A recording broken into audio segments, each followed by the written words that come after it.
At number 10, Charlie Sheen. After having a hugely successful career, actor Charlie Sheen started to have a downward spiral. There are many reasons for this, but his struggles became something the media was always covering at the time. Every step he took, every move he made, every single day, the media was surely watching him. Everything sort of came crashing down for him after he did a live interview with 2020 where he ranted about the 2.5 Men creator Chuck Lorre. This interview was all over the place, with Charlie waving his hands about frantically and even going so far as to call Chuck a turd and a clown. The media labeled him as crazy and really just pushed him to his breaking point. I think his career downfall was a combination of his behavior in this interview as well as the media's portrayal of him, making people have a very different opinion on him. It was all very publicized at the time, so maybe if people were a little more understanding and patient with him, things would have been different. But instead, Charlie's career is pretty much done for. At number 9, Doug Williams. Usually when someone's career is demolished on live TV, it's because they've done something or said something. 9 times out of 10, it's their own fault, but here's a story about someone whose career was ended by someone else. Comedian Doug Williams was invited to be part of a comedy roast, a program where a bunch of comedians and other public figures are invited to take the mic and comically roast one of their peers. It can be really funny to watch, at least until the jokes turn to you. Doug here was invited to be part of the lineup at Shaq's All-Star Comedy Roast of football player Emmitt Smith, and after being introduced by host Jamie Foxx, he started his set. After a few punchlines, Jamie started to chime in, putting Doug in the hot seat rather than Emmitt. He started mocking Doug's jokes and punchlines and really just roasted him instead. It was a lot to take in, especially for Doug, who really wasn't expecting the tables to be turned like that. The whole unscripted ordeal was just a mess that ended Doug's career in that moment. Jamie later defended his actions, but that really didn't help the situation. Now, before I go any further, I'd like to ask you guys to consider leaving a big ol' thumbs up on this video if you're enjoying it so far, and also head on over to my gaming channel, Viper Girl, and check that out and subscribe with you there. At number 8, Jackie Mason. I'm sure we are all aware of how touchy TV networks are about saying expletives. Saying some kind of adult word can cause some serious consequences, but what about hand gestures? Well, it turns out that those are also a huge no-no, and someone actually had their whole career ended because of it. Comedian Jackie Mason had been working on the Ed Sullivan Show for a bit back in the day, and it made him pretty successful. He was given a contract for 6 appearances, which was set to earn him around $45,000, which is more like $350,000 in today's money, since this all happened way back in the 60s. Either way, it was a very well-paying job, only for having to do 6 appearances. Anyway, his entire contract was essentially ripped up after he got in trouble for flipping the bird on stage. Jackie was playing off one of the stage managers who was making gestures with his fingers to indicate how much time he had left, but he went a little too far. He pointed his finger around the room while saying, quote, "Here's a finger for you, and a finger for you, and a finger for you," unquote. This kind of behavior was not allowed, and so he was booted off the show, and his career pretty much ended after that. At number 7, Howard Dean. When you're on live TV, you want to be engaging and exciting, right? You want to be able to captivate your audience, even when you don't have a huge production to back you up. Well, apparently you can take your excitement a little too far, because this could destroy your career. This is what happened with former governor of Vermont, Howard Dean, back in 2004. Dean was a Democratic presidential candidate who was going up against George W. Bush. For a while, Dean was ahead in the polls, leaving the other candidates in the dust, but soon that gap started to close and he had to get more serious about his presidential dream to make them happen. He couldn't afford any other slip-ups because that could cost him the race, but unfortunately for him, that is exactly what happened. In order to get his supporters more engaged, Dean addressed one of his rallies with a very energetic speech, saying that he was going to dominate the polls, win support, and quote, take back the White House. But his speech was a little too riveting and it had the opposite effect. And then we're going to Washington, D.C. to take back the White House! Ah! The media ended up picking this clip apart and it made him look terrible. It all cost him his presidential hopes, all because he was just trying to be a hype beast. At number 6, Belle Gibson. It's all fun and games until the truth comes out. Health blogger Belle Gibson was really popular a few years ago when she rose to fame promoting her healthy living. Belle made a name for herself as something of a wellness ambassador who promoted clean eating and even released a cookbook called The Whole Pantry. She pretty much based her entire image on the claim that she had been using her healthy eating to manage her brain cancer. But soon, that charade was over and it was revealed that she had been lying about her illness. Belle was never actually sick and she basically just conned everyone. This reveal came about during an interview with the Australian version of 60 Minutes, where her various instances of manipulation were revealed, including, quote, befriending a family with a young boy suffering from cancer in order to gain first-hand information of what the disease entailed, taking money meant for charitable purposes and keeping it, as well as misrepresenting her age, end quote. Though the interview wasn't necessarily live, the information that was shared wasn't cut out and was broadcast to the world.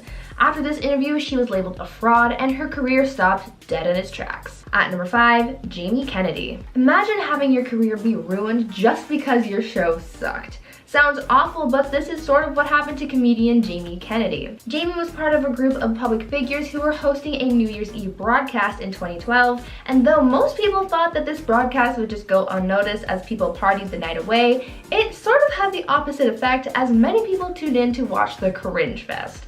Apparently, the show was very poorly put together with a lot of awkward silences, and even their countdown clock being off, so they rang in the new year just a little bit later than everyone else.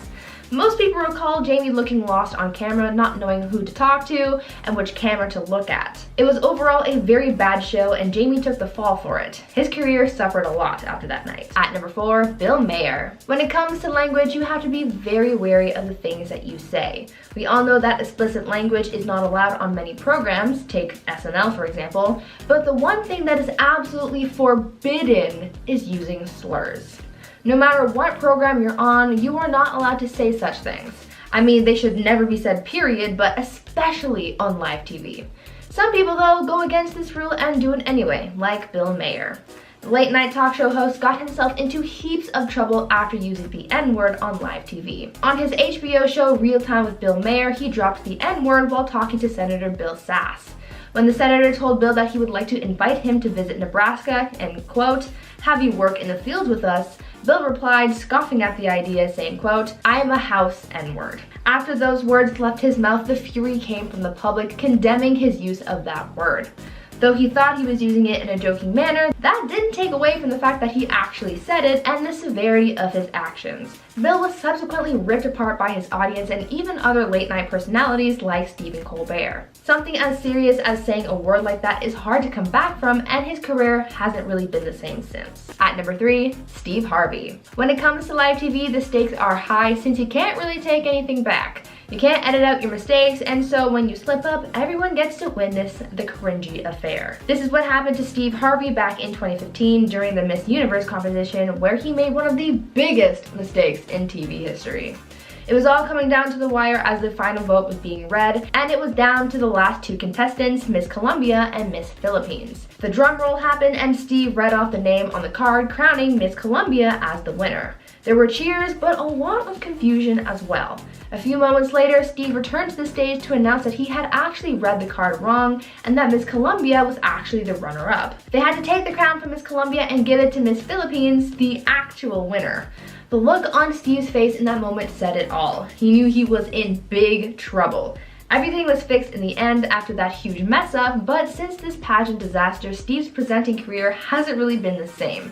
No one can really forget the Miss Universe catastrophe of 2015. At number 2, John Travolta. 2014 was a weird time. There were crises, important world events, and Flappy Bird was removed from the App Store. Yes, that belongs in its own category because I still miss my beloved Flappy Bird. Another event that took place that year was the Oscars, which takes place every year, but 2014 was very special. In 2014, John Travolta created one heck of a meme. In that ceremony that year, John was due to introduce Idina Menzel, the voice of Elsa from Frozen, to hit the stage and sing the hit song Let It Go, and it seemed like a simple enough task, except it wasn't. While John was supposed to introduce Idina to the stage, he instead called on someone named Adele Dazeem. Now, I don't know who this Adele Dazeem character is, but she sure does look a lot like Idina. That moment was embarrassing and caused a number of memes. A John Travolta name generator was even created online, adding to the craziness.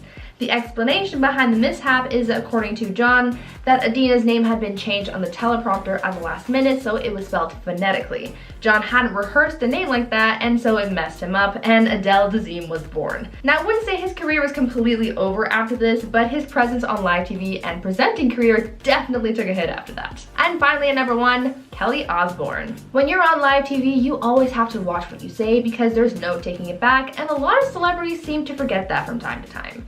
During an episode of The View, Kelly Osbourne really messed things up while trying to clap back at Donald Trump, and she faced a lot of backlash from it. Just shortly before this episode aired, Donald Trump, who was at the time only a presidential nominee, was saying offensive things about the Latinx community and how he wanted to deport them. It was a highly controversial topic that really should have been a sign to what was to come, but I digress. Well, in a very poor attempt at clapping back at Trump's comments, Kelly said, quote, "If you kick every Latino out of this country, then who's going to be cleaning your toilet, Donald Trump?"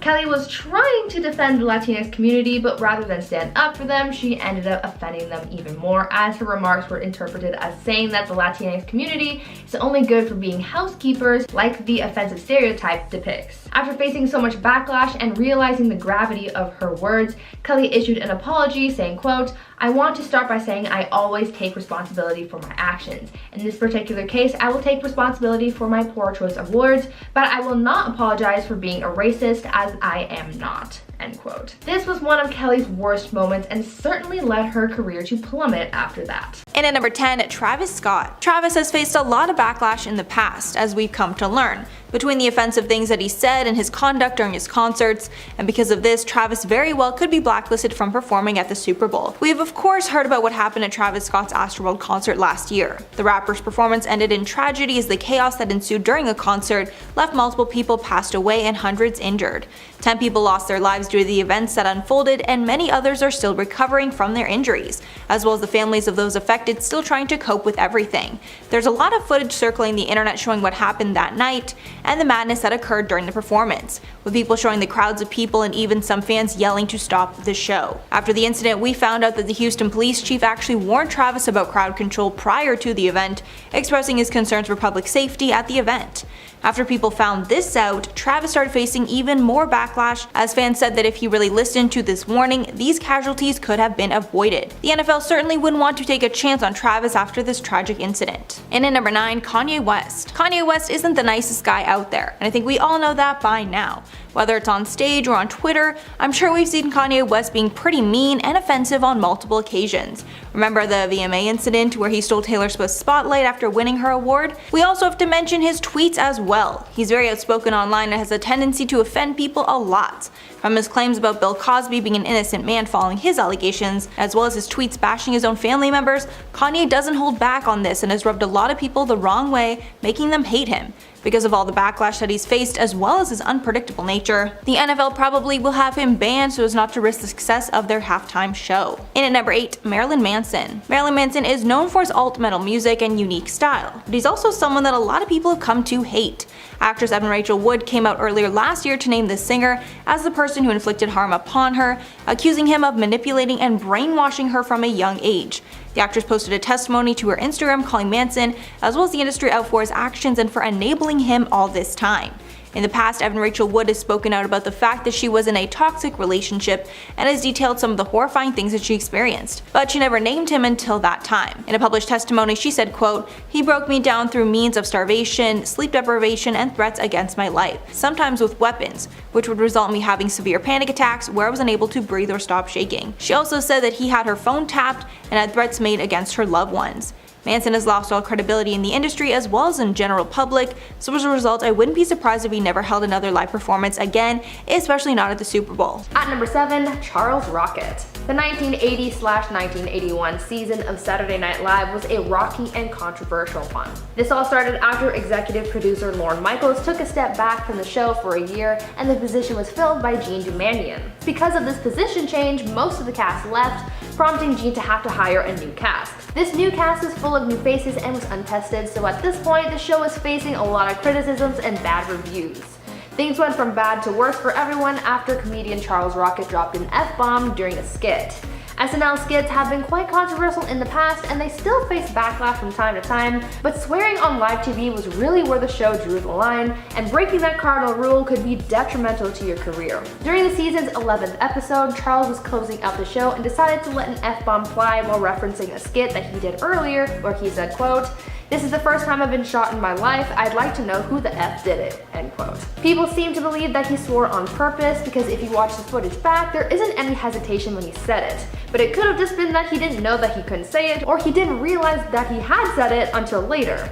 Either way, this was the last straw for the studio and they fired much of the cast and crew, including Gene and Charles. This whole scandal came so close to sinking the entire show for good, but it did end up destroying Rocket's career after this.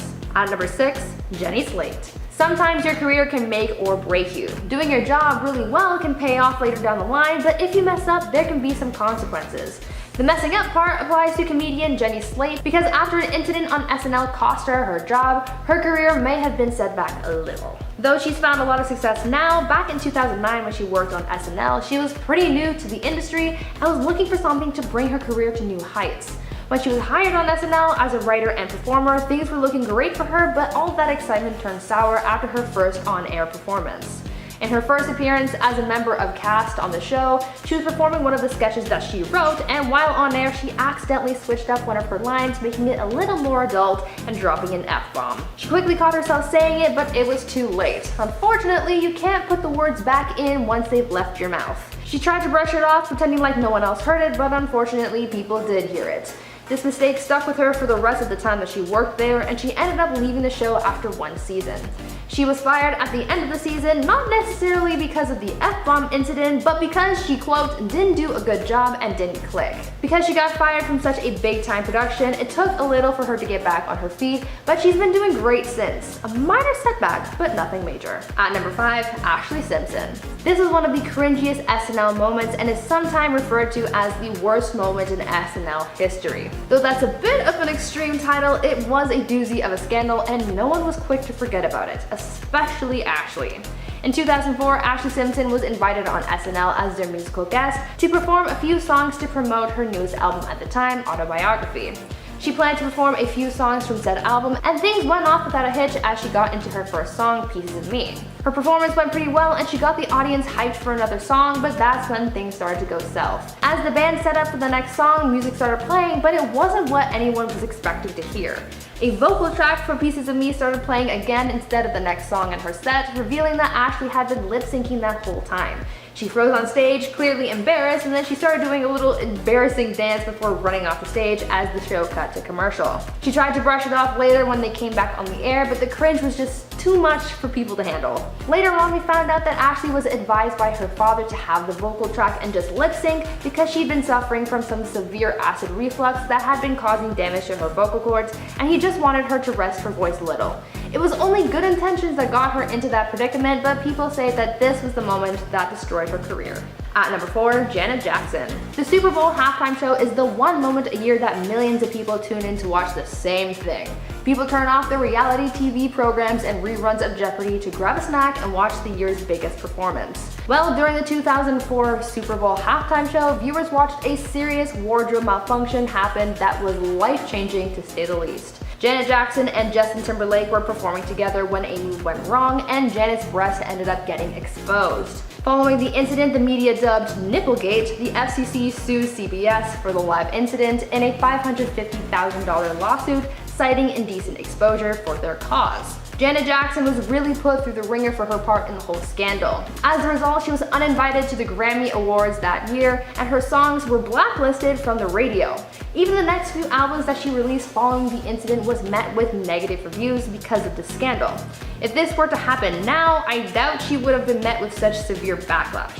Do you? It was later discovered that this whole incident happened because the two performers had added a costume reveal into their performance at the last minute, and though it was rehearsed, the stunt failed at the last minute, resulting in Janet's exposure. It was all just an accident that ended up destroying someone's career. And at number 2, 50 Cent. Back in 2016, rapper 50 Cent got in some trouble while in the Caribbean after saying some colorful language on stage at one of his concerts. It all happened during one of his performances while in St. Kitts. In St. Kitts, the use of profanity in public is illegal, legal, and so when it came to his concert he was told that he had to refrain from using any adult language while on stage. But during one of his songs he mistakenly said the word mother effer in front of the audience of 40,000 people, and it was a huge no-no. He was allowed to finish the rest of his set, but he was promptly arrested after the show. In his defense, 50 Cent said that he didn't have a clean version of the song and he forgot to move his mic away from his mouth when he said the word. Because the halftime show was broadcast live, the networks want to make sure that the show is somewhat family friendly, and since 50 Cent has been in a scandal for using profanity in public before, he could be banned from performing just to be on the safe side. And finally, at number 1, the Red Hot Chili Peppers. The Super Bowl seems to be pretty good at creating scandals. Whether it's related to the game itself or the halftime show, there's bound to be some kind of trending moment during the event. And in 2014, there was a scandalous moment during the halftime performance by the band the Red Hot Chili Peppers.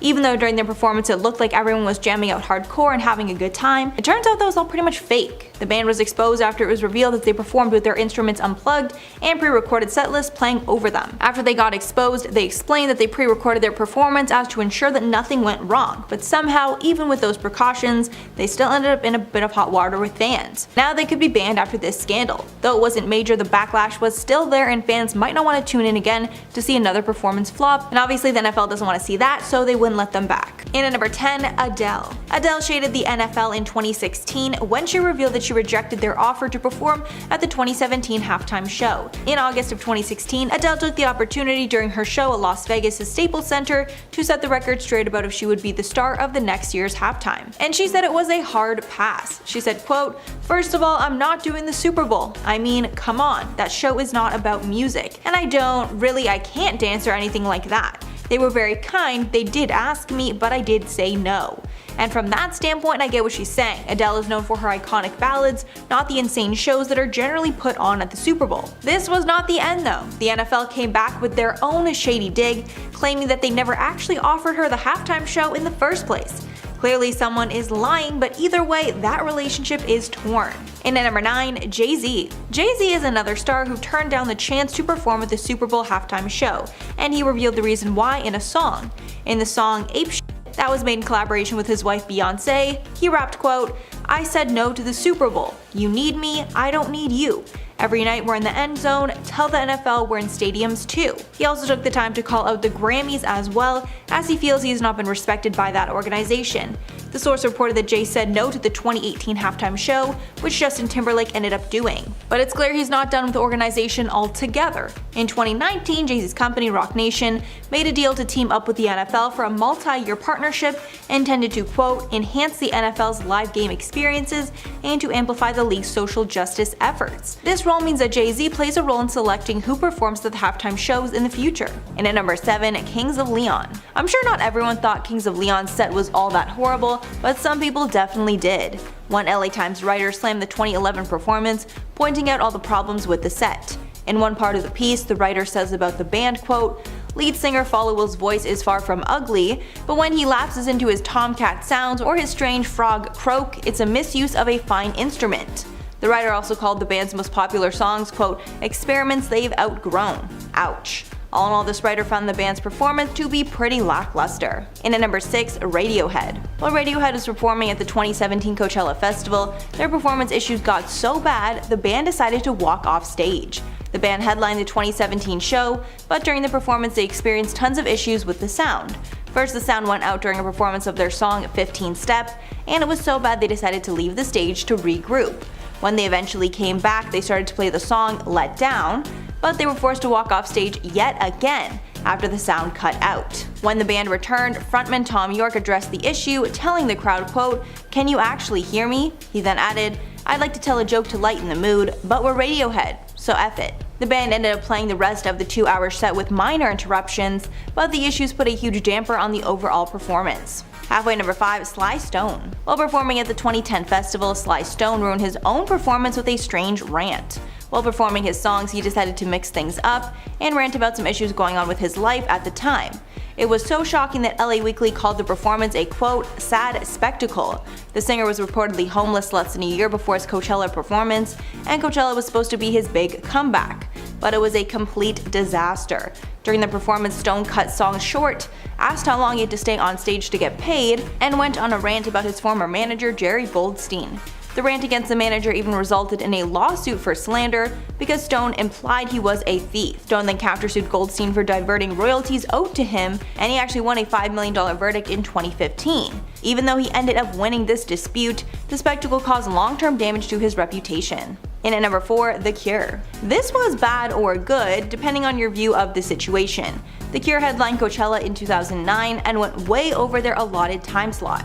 Coachella always ends at midnight, that's the cutoff point that the festival will never go over. But while The Cure was on stage and midnight was approaching, the band did not want to stop playing. They continued on to the delight of their fans. However, Coachella was not happy about this, and a little after midnight, Coachella decided to pull the plug on the band so their set would finally end. While the band was performing the song Boys Don't Cry, the festival pulled the plug on the instruments. Then they blasted field lights all over the crowd to let them know it was time to go. Reportedly, the band still kept playing, and some fans rushed to the front of the crowd to hear the final notes of the song unplugged. I'll let you decide if it was a good or bad move. And at number 3, Eminem. Eminem performed with 4 other artists during last weekend's Super Bowl show. The show featured performances from iconic hip-hop artists including Eminem, Dr. Dre, Snoop Dogg, 50 Cent, and Mary J. Blige. In the middle of the show, while Dr. Dre was playing a piano, Eminem took a knee and put his hand over his head. Many took this as a sign of Eminem's support of Colin Kaepernick's Take a Knee initiative.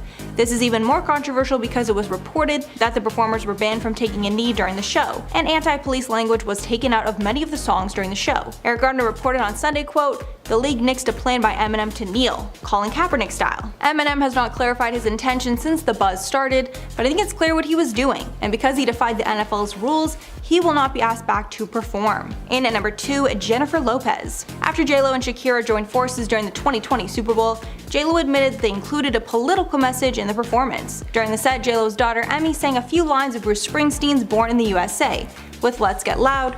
Then at the same time, kids looked to appear in small cages on the field behind a large fence. Some viewers noticed the kids in cages as an apparent reference to President Donald Trump's immigration policy of separating families at the US-Mexico border. After the show, J-Lo confirmed that was the intention, and the whole thing was planned to send a message to the government.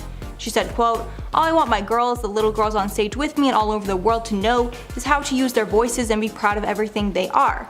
Other people can try to build walls, keep us out, or put us in cages. We are proud to recognize that all of us together are what makes this beautiful country truly great." And finally, number 1, Miley Cyrus. Miley Cyrus is a celebrity who's gone through a massive transformation in her years since becoming a celebrity. She used to be known as the innocent Hannah Montana on the Disney Channel, but as soon as she left Disney, she became Hollywood's wild child, because she's known for doing the unthinkable, like twerking on Robin Thicke at the VMAs. Because of all this, she is banned from performing in the Dominican Republic. According to the AP, government officials deem that Miley, quote, "undertakes acts that go against morals and customs which are punishable by Dominican law, and thus she cannot perform in their country." And I'm sure the Dominican Republic is not the only country that feels this way, and does not want performances by Miley in their country. Because she's so unpredictable and not family friendly, I would assume she will not be asked to perform at the halftime show. In at number 10, Drake. Drake's 2015 Coachella performance was another that was universally labeled one of the worst ever.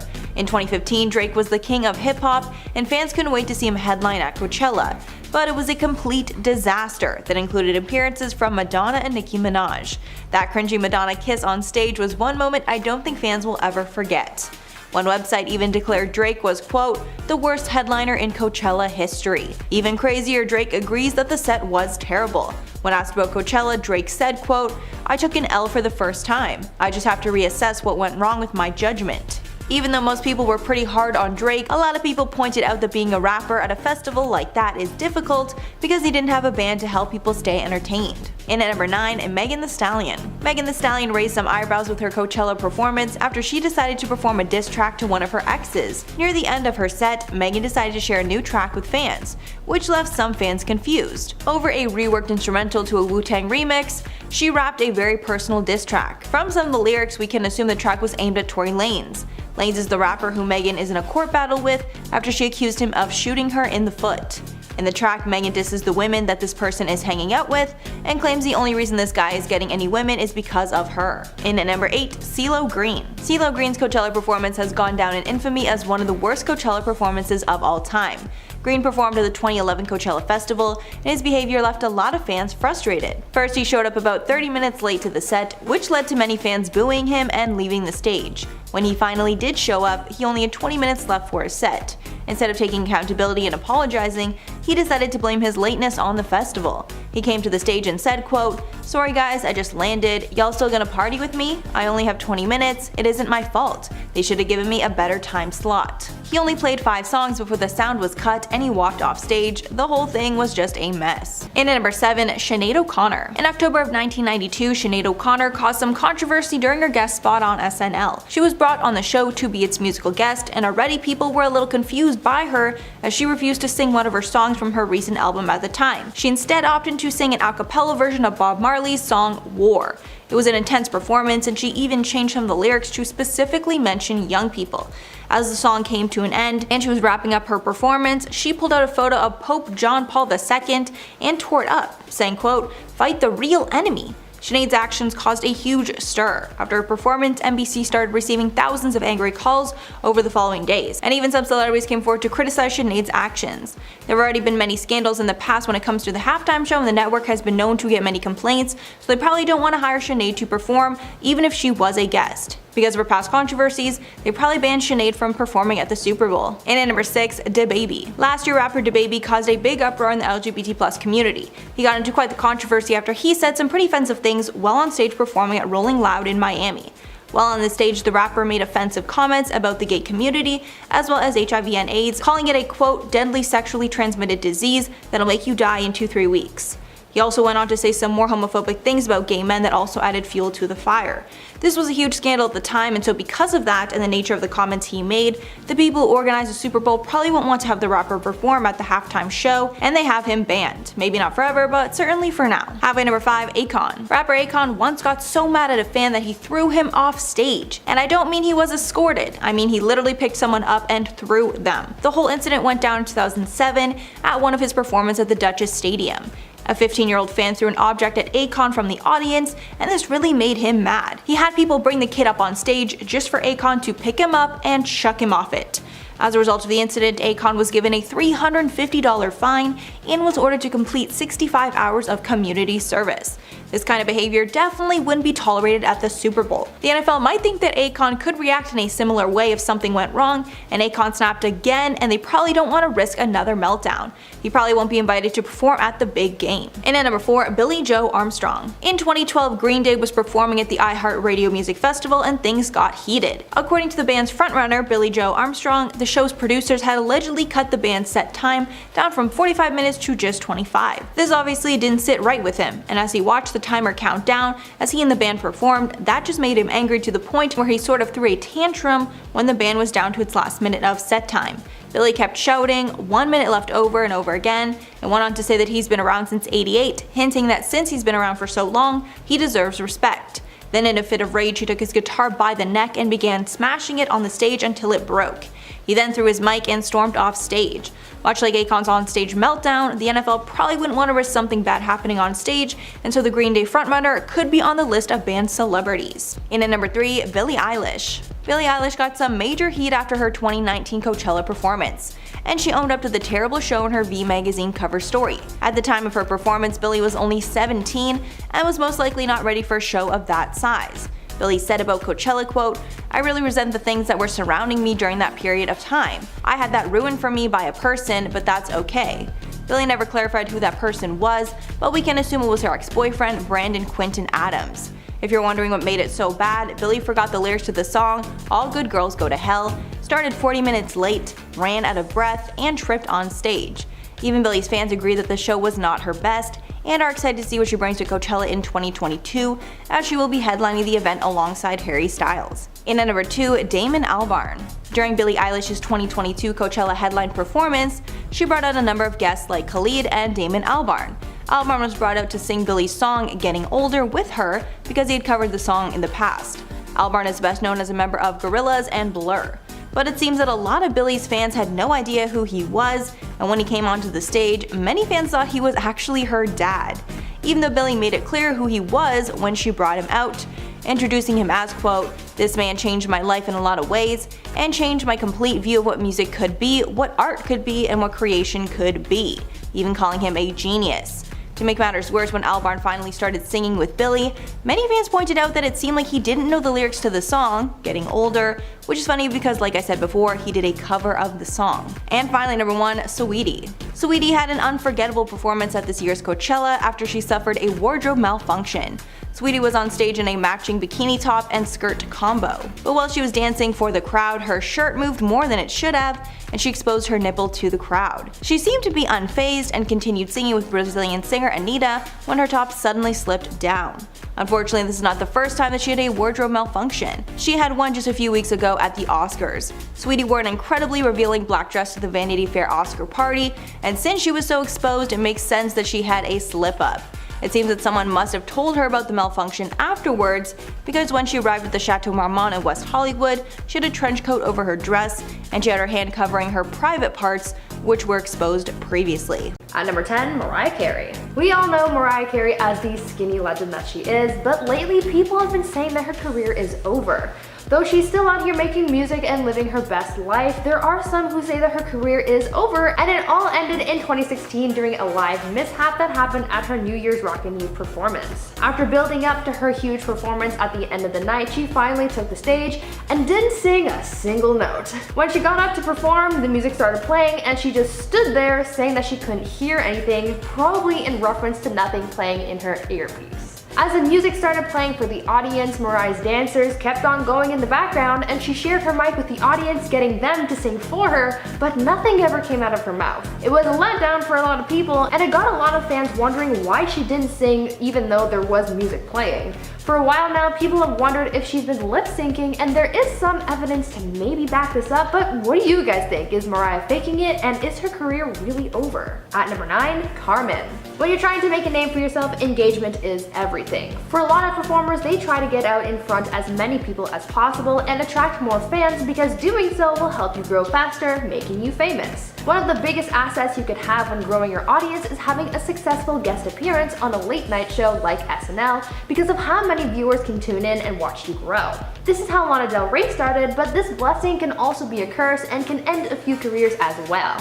Karmin was a music duo who got their start on YouTube by posting covers, though now it's been disbanded and rebranded, and there was a time when they almost reached fame after being musical guests on SNL, but after tanking their performance, they lost it all. They had a large following, and so when the casting director over at SNL found them and invited them to perform on the show, things started to look promising. They came on the show and performed their songs Broken Hearted and I Told You So, and after their performance, the reviews came pouring in, and they weren't very positive. They faced a lot of criticism, saying that they failed to connect with the audience, and one review even claimed that the duo's performance caused, quote, mild auditory distress. After this catastrophic performance, things weren't ever the same, and their careers were pretty much over after that night.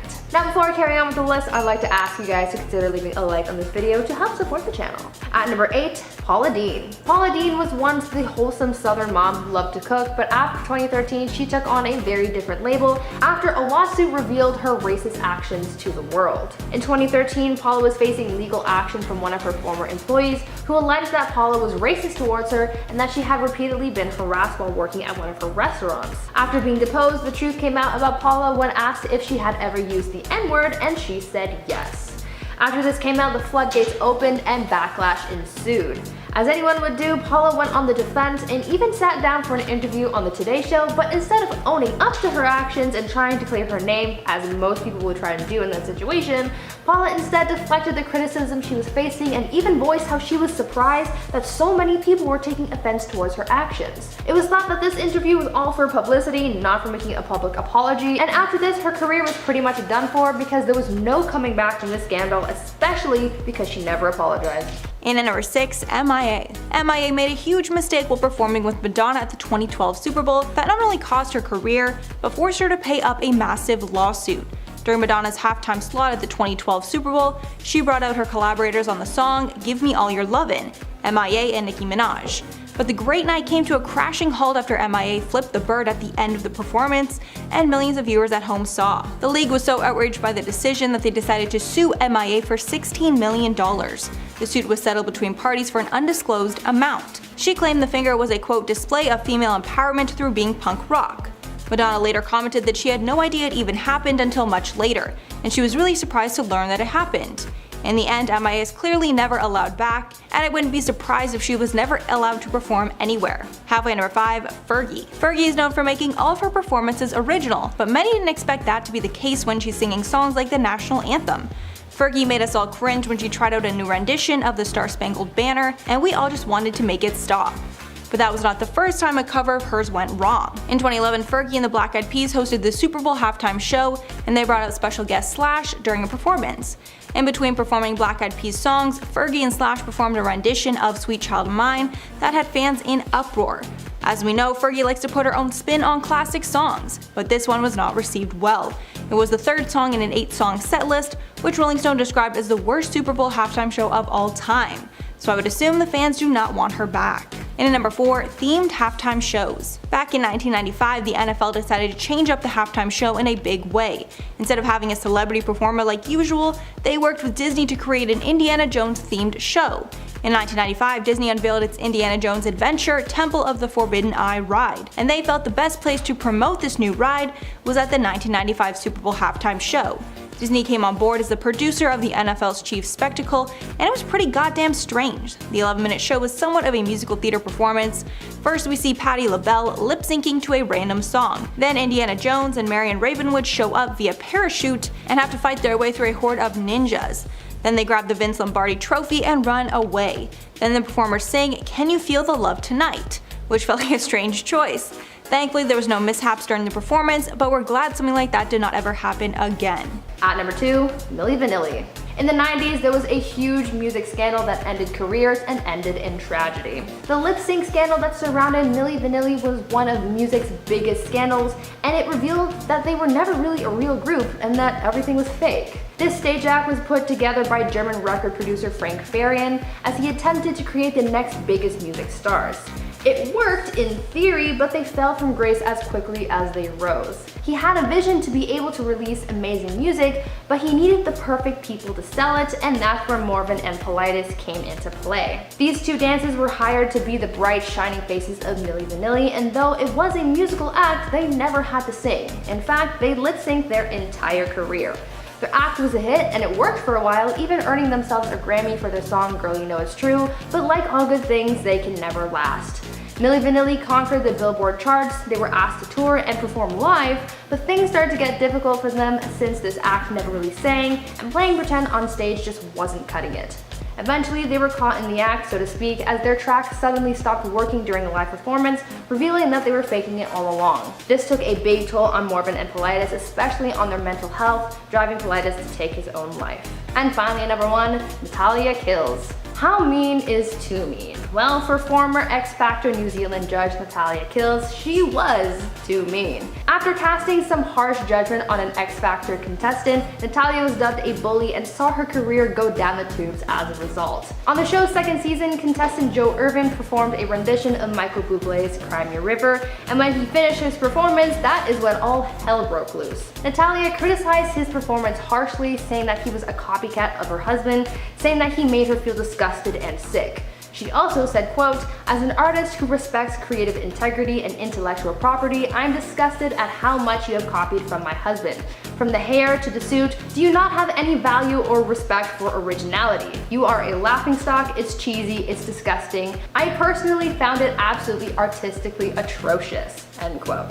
A lot of people were shocked at how harsh her criticisms were, and so many people were appalled by Natalia's behavior that a petition was made to have her and another judge who was also a little too harsh removed from the show. The petition worked, and they were both booted midway through the season. Following this incident, Natalia was shunned and even went as far as changing her name to deflect some of the scrutiny that she was facing. Her career was truly over after this moment.